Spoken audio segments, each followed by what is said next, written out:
Moitas grazas, señor presidente. Hoxe volvemos a falar sobre un tema que o noso grupo ten traído polo menos en dúas ocasións nesta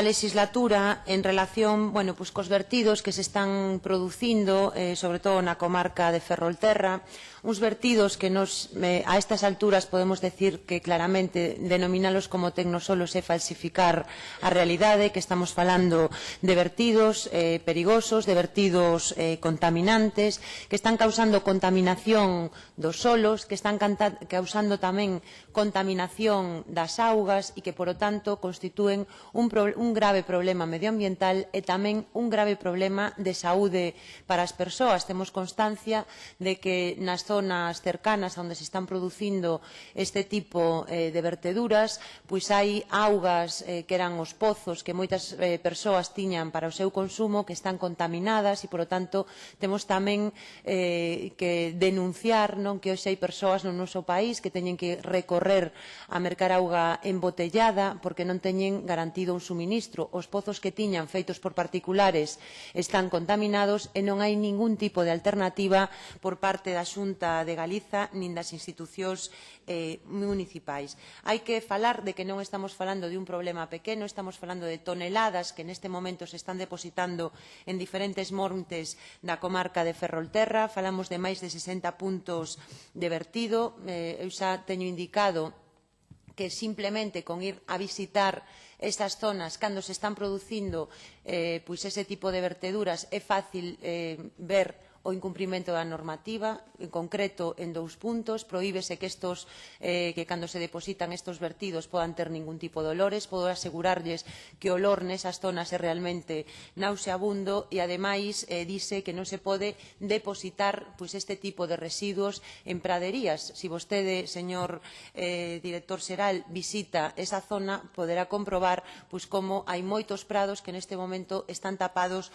polas verteduras que está realizando esta empresa, co agravante de que neste momento temos a moitos veciños e veciñas que se sinten indefensos. E nós tamén queremos decir que nos parece gravísimo que houbera persoas amenazadas por parte desta empresa que foron ás súas propias vivendas a amenazalos porque estaban realizando denuncias sobre o abuso e o atropelo, e tamén a indefensión que sinten moitas persoas porque entenden que neste caso a Xunta de Galiza, en vez de poñerse do lado dos veciños e das veciñas, está poñéndose dos lados dos intereses dunha empresa que, como digo, hai polo menos indicios moi claros de que non está actuando conforme á legalidade. Quero tamén resaltar que neste caso estamos falando de que esta situación ten sido denunciada por varias vías. Hai unha denuncia ante o Valedor. Por certo, Valedor, que hai menos de un mes decía que a Xunta de Galiza e os concellos non lle remitiran a información que solicitara sobre este asunto. Hai tamén varias denuncias presentadas non só por asociacións ecoloxistas, senón por particulares ante a Fiscalía, e hai tamén denuncias presentadas na propia Xunta, tanto no que se refire a, as competencias que ten a Xunta en materia de protección do medio ambiente, sino tamén en materia de sanidade, de protección da saúde das persoas. Nos, nesta pregunta, queremos facerlle seguimento tanto ao caso concreto do Monte dos Nenos en Narón como ao caso de todos os vertidos que se están producindo tanto no Concello das Somozas como no Concello das Pontes. O que nos din os veciños e veciñas que viven cerca do Monte dos Nenos, o que nos transmiten é que os residuos, a pesar de que se anunciou que se iban a retirar, non se produciu unha retirada total dos mesmos. E máis, vostede mesmo, nunha resposta que nos remitía onte, recoñecía que non foran retirados a totalidade destos residuos e, ademais, que se detectaba contaminación dos solos. Por tanto, a nos parecenos que é importante que esta cuestión se aclare ben. Non queremos saber que se vai a facer para a retirada total dos solos e, sobre todo, que se está facendo para garantir que esos solos non se perpetúe esa contaminación, porque ademais sabemos que isto non só afecta aos solos, sino que afecta tamén ás augas e, polo tanto, é un problema que non está localizado nunha zona, sino que ten unha capacidade de expansión que realmente nos preocupa moito.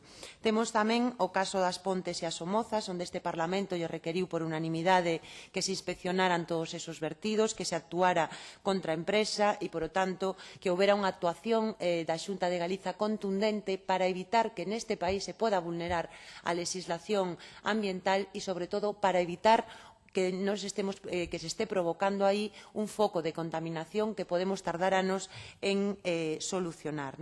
Eu teño aquí algunhas fotografías porque penso que é importante ver de que estamos falando. Estas son algunhas dos vertidos que se están producindo nese monte. Vemos aquí como hai unha parte do monte claramente arrasada, esta outra zona.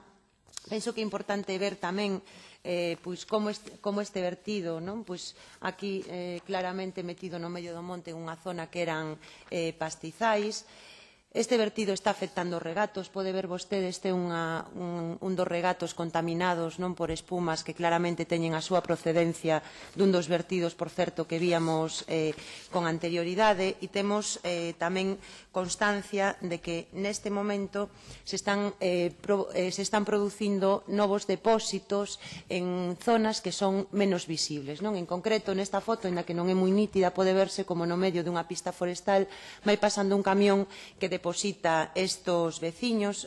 Isto está producíndose no lugar de Abeleira, nun monte que é próximo aos terreos de Sogarisa, aos que só se pode acceder a través dunha pista forestal que aí nos fixo a propia Xunta.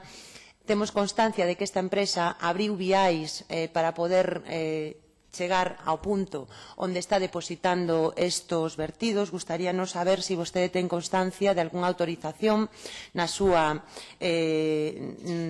Xunta de Galiza que permitira que se abriran estos viais, si este depósito alternativo que se está producindo ten algún tipo de autorización por parte da Xunta, si se fixo unha avaliación de impacto ambiental que nos consideramos en todo caso que sería necesaria dada a magnitude que ten neste momento o problema. A nos parécenos, desde logo, que a Xunta de Galiza ten instrumentos para poder actuar. Vostedes teñen competencias en materia de residuos, teñen competencias en materia de protección do medio ambiente, teñen, polo tanto, ferramentas na súa man para poder impedir que este tipo de feitos se sigan producindo. Parécenos grave que a estrategia que vostedes están seguindo neste momento nunha parte sexa como unha partida de ping-pong, din que as competencias son dos concellos, e vou rematando, señor presidente, cando en realidade as competencias para poder actuar nestas materias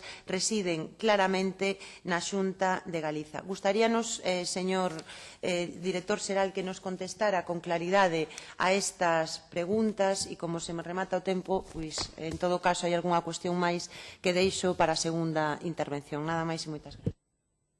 Gracias a vostede, señora Pontón.